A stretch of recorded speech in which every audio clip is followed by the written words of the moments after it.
මොනවද මේ කහ පොල් තෙල්?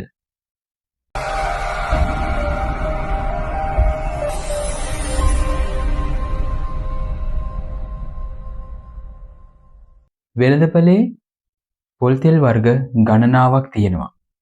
කහ පොල් තෙල් කියලා කියන්නේ තවත් එවැනිම එක් පොල් තෙල් වර්ගයක්. සාමාන්‍ය වෙළඳපොලේ සිල්වරට අරගන්න පුළුවන් කහ පොල් තෙල් ඒ වගේම තමයි පැකේජ් කරපු බෝතල් වල අසුරන ලද කහ පොල් තෙල් පවතිනවා. කොහොමද මේක නිෂ්පාදනය වෙන්නේ? ඊට කලින් මෙන්න මේ වීඩියෝ එක බලන්න.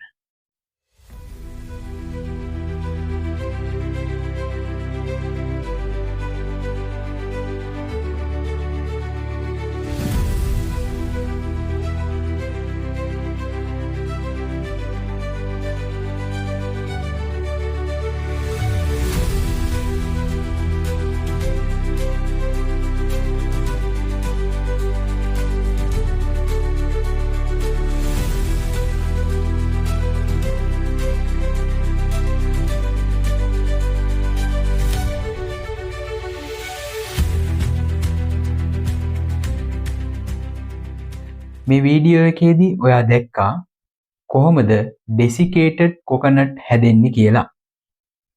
ඩෙසිකේටඩ් කොකනට් ලංකාවේ බහුලව පාවිච්චි කරන්නේ නැහැ. ගොඩක් වෙලාවට ලංකාවේ හොඳම පොල් ඩෙසිකේටඩ් කොකනට් විදිහට වෙනත් රටවල් වලට අපනයනය සිද්ධ වෙනවා. එතනදී අතුරු ඵලයක් නිෂ්පාදනය වෙනවා. ඔයා දකින්න ඇති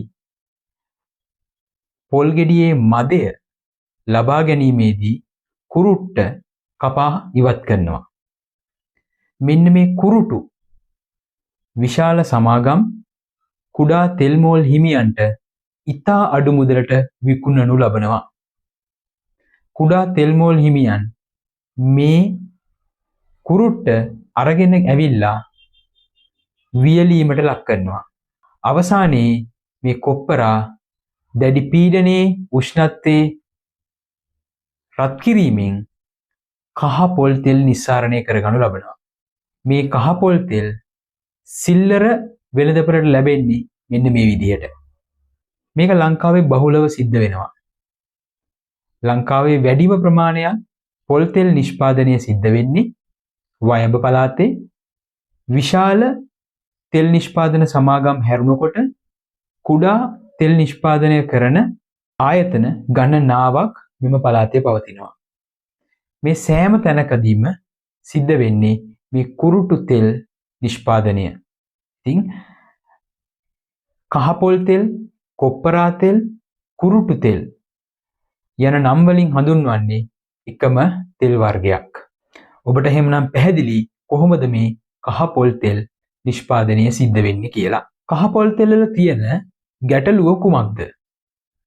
මෙම කහ පොල් තෙල් ලබා ගැනීමේදී දැඩි උෂ්ණත්වයට රත් කිරීම නිසා පොල් තෙල් වල තියෙන අංශු වල වෙනස් වීම සිද්ධ වෙනවා. එහි තිබෙන ගුණාත්මක භාවය නැති වෙලා යනවා. මෙන්න මේ නිසා පොල් තෙල් වල ට්‍රාන්ස් ෆැට් අඩංගු වීමේ සම්භාවිතාවය ඉතා ඉහළයි. අපි කලින් වීඩියෝ එකේ කතා කළා වගේම දැන් ඔබට පැහැදිලි ඇති කොහොමද පොල් තෙල් යන නමින් මෙවැනි තෙල් වර්ග අඩු මිලට ලබා දෙන්නේ කියලා. විශාල සමාගම් වලින් ඉවතලන අතුරු ඵලයක් තමයි කුඩා තෙල් මෝල් හිමියන් විසින් ගෙනවිත් නැවත වතාවක් කහ පොල් තෙල් නිෂ්පාදනය සඳහා යොදාගන්නේ. ඒ නිසා අඩු මිලට සිල්ලරට ඔබට කහ පොල් තෙල් වෙළඳ සැලෙන් මිලදී ගන්න පුළුවන් වෙලා තියෙනවා. පෝෂණ වීදියෙක් විදිහට මගේ කාර්යභාරය ඔබට මේ සම්බන්ධව නිවැරදි දැනුවත් කිරීම සිදු කිරීමයි. ඔබයි තෝරා ගැනීම කළ යුත්තේ ඔබ එය පරිභෝජනය කරනවාද නැද්ද යන්න. දැනුවත්ව පරිභෝජනය කළොතින් ඔබ දන්නවා පොල් තෙල් සමග ඔබ ට්‍රාන්ස් ෆැට් බහුල ප්‍රමාණයක් ශරීරය තුළට ලබා ගන්නා බව. කළ යුතු දේ තමයි මෙම පොල් තෙල් පරිභෝජනය සීමා කිරීම හෝ නවතා දැමීම.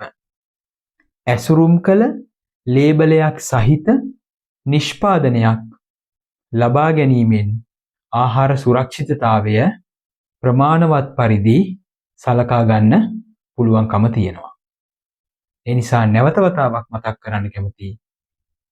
කහ පොල් තෙල්, කොප්පරා තෙල්, එහෙමත් නැත්නම් කුරුටු තෙල් යන නම් වලින් හඳුන්වන එකම තෙල් වර්ගය පරිභෝජනය කිරීමෙන් ට්‍රාන්ස් ෆැට් වැඩි ප්‍රමාණයක් අපගේ ශරීරයට ඇතුළු වීම හරහා හෘද රෝග වැනි සංකූලතා වැඩි ප්‍රමාණයක් ඇතිවීමේ අවදානමක් පවතින බව.